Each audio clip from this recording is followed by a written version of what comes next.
maalin walba oo ka mid a maalmahayna soo mara waxay u kala baxaan kuwo ina ruuga iyo kuwo aan ku faraxno iyo kuwo sidoo kale dhibaato iyo hagardaamo inagala taga 24 saaceed haysataay waxay jaangoyn doonaan gebi ahaan noloshaada aakhire iyo adduunba wixii aad qabsan lahayd waxay ku baxayaan ama waxay ku yaalaan jadwalka 24 saacadooda waa habeen iyo maalin la isku xisaabiyey oo isku tagay 24 saacadood haddaba haddii aad ka faa'iidaysatid iyo haddii aad daawatidba waxay noqon doonaan kuwa jaangoyn doona noloshaada adduun iyo mid aakhiraba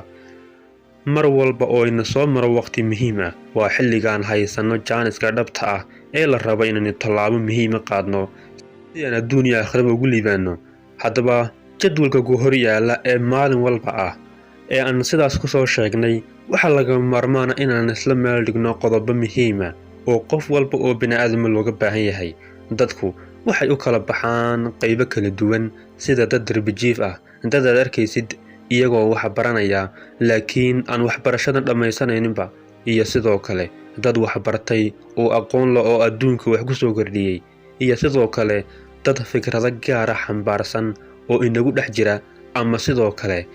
kuwo hore wax u qabtay dadku waxay u kala baxaan siyaabahaas kala duwan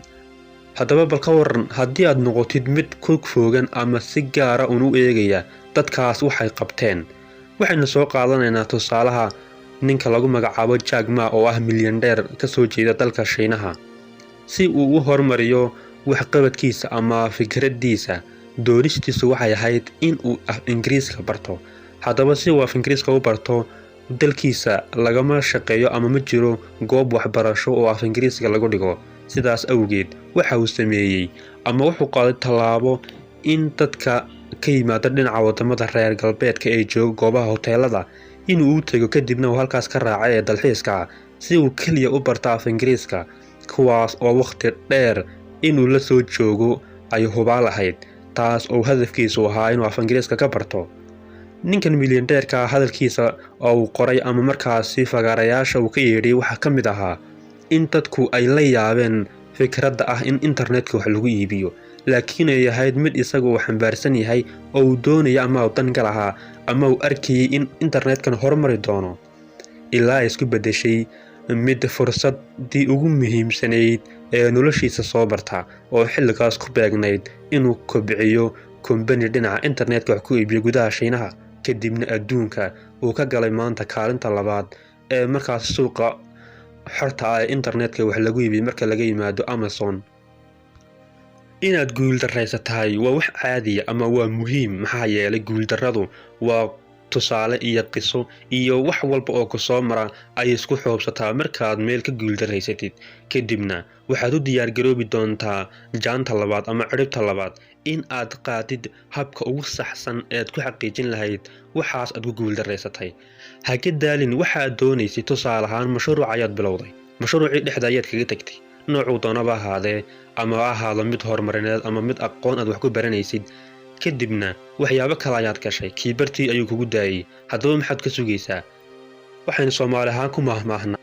talaxum abaar ka daran haddaba haddii ay fursaduhu hor yaalaan fikradaadna haysid waxaa la yiraahdaa guushu waxa weeyaan fikradda ama hal abuurka iyo sidoo kale diyaar garowga oo wada kulma labadaas oo wada kulma ayaa guusha lagu xaqiijin karaa sida laga qoray dadka guulaha xaqiijiya ama baaritaanada saxda ah ee la sameeyay in labadaas oo la isla helay ay macquul ka dhigayso guusha in la gaaro haddaba wax walba waxay ku saabsan yihiin adiga oo lagula hadlayo oo lagaaga baahan yahay inaad samaysid tallaabo macquul ah oo hirgeli karta fikrad ayaan ka hadlaynaa si aad u horumarisid naftaada iyo nafaha kale iyo diintaada dalkaaga iyo wax walba markaynu waxbarashooyinka ku jirno inta badan waxbarashada waxay nagaga baxa ka Soomaali ahaan tusaale ahaan goobaha waxbarashada waxa lagu bixiyaa dhaqaale oo ardayda laga qaado halkaas oo aynu wax ka baranno si aan markaasi aan in aqoon u yeelano haddaba ma kobcin karta aqoontaada tusaale ahaan ama su'aashu waa tusaale ahaan internetkaas maanta aragtid ee mawjadahaas waxa ku jira koorsooyin waxbarasho oo heer sare ah dad ayaa aqoon heer sare ka bartay iyadoo ay qaarkood yihiin koorsooyinkaas kuwa firiya qaar kalena yacni laga qaaday dhaqaale yar oo aad u yar kuwaas oo hirgelinaya in aad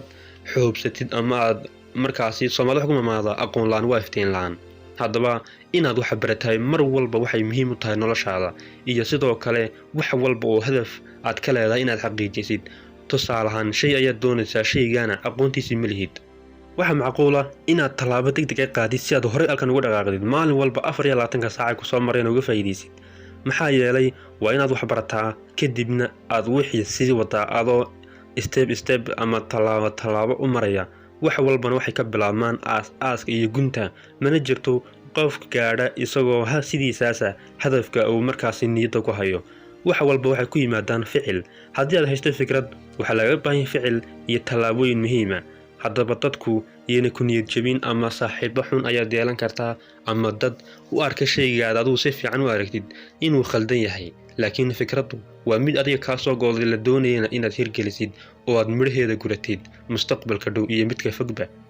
ka Soomaali ahaan waxaan iska jecel lahay inaan markiiba shay dhaqaale ka sameeyno ama lacag, laakiin xaqiiqadu saas maaha, waana wax ka fog. maxaa yeelay wax walba waxay u baahan yihiin in la soo shaqeeyo. tusaale ahaan bil ayaad shaqaysaa, bisha haddaba ma ka hor baa lacagta lagu siiyamsa kadib? su-aashu waa kadib. markaasoo macquul maaha inaad u adkaysatid ood wixii u dulqaadatid oo adayg u yeelatid si aad hadhow tolo midhaha u guratid. maalin walba oo ina soo martaay waxay nagala tagtaa waqti xanuun badan iyo sidoo kale waqti murug iyo dhibaato badan, halka ay nagala tagto waqti farxad iyo wanaag badan. haddaba waxa lagaga baahan yahay 24 saac ee lagu siiyey inaad sida macquulka uga faa'iideysid, inaadan waqtigaaga ku bixin fadhi ku dir iyo ku tire ku teeno, inaadan sheeko iyo hadal Soomaalidu waxay ku maamaadaa hadalhaan ma buuxsho. haddaba kaas wax kugu qaban maayo. waxaa kaaga khayr badan 100% adoo intaad masjidka geshid halkaas diinta Ilaahay akhriya, quraanka akhrista, cibaadooyinkaas uga maalin walba, taasna adduun iyo aakhira ku anfici. laakiin fadhi ku dir ku anfici maayo xaqiiqdii. waana waxaynu ka dhaxalnay awoowayaasheen ama aabayaasheen, maaha waxaynu jiil ahaan inagu aynu keenay ee waa waxaynu ka dhaxalnay oo dhaxal ah. ummad walbana waxay ku socotaa dhaxalku waa waxyaabaha taariikhda mugga weyn ama astaamaha bulshooyinka lagu yaqaano oo xataa dhaqanku ka mid yahay. laakiin teenu waa mid aad u dhib badan marka laga eego xaqiiqada iyo fadhi ku dirku waxa uu yahay. waxa suurtagal ah in aad 4 saacadood meel fadhiday. ficil walba aad sameynaysaa waa inuusan noqon mid ka lumiya hadafka ugu wanaagsan ee ah inaad xiriir la samaysid Allah. taas oo maxaa yeelay waxa hirgalaysa wax walba oo aad maanka ku haysid inaad mar walba ku dadaashid xiriir la sameynta Allah. maxaa yeelay in aad ku dadaashid cibaadada iyo waxyaabaha kale ee la halmaala waxa imaanaysa naxariis xagga Allah ah, waxaana guuleystay qofka raali geliya Allah. maxaa yeelay taas ayaa ah guusha ugu wanaagsan gebi ahaan wax walba marka la eego. in aad Allah raali gelisid mar walba waa inay kaa go'naataa, mar walbana ku dadaal inaad u jahaysatid oo aad jihaad la geshid naftaada si ay kugu kalsoonaato ama aad kugu kalsoonaatid inaad xiriir la samaysid Allah, shaydaankuna uusan karkaarada ku weydaarsin. dhibaato walba oo adduunkan taalla iyo mushaakilkaas mar walbayna soo marayay waxa uu leeyahay xal ayuu leeyahay. xalkaas oo Allah ugu talagalay subxaanahu wa ta'aala in ay bini'aadamkiisa ku xalliyaan wax walba, laakiin waa inay adiga wax walba ka go'naadaan. sida iyo nooli kulante waani waa Xamse Maxamed oo inala socodsiinaya barnaamijkan. muuqaalka like saar, sidoo kalena share gare oo la wadaag akhyaarta kale. Assalaamu calaykum waraxmatullaahi wabarakaatuh.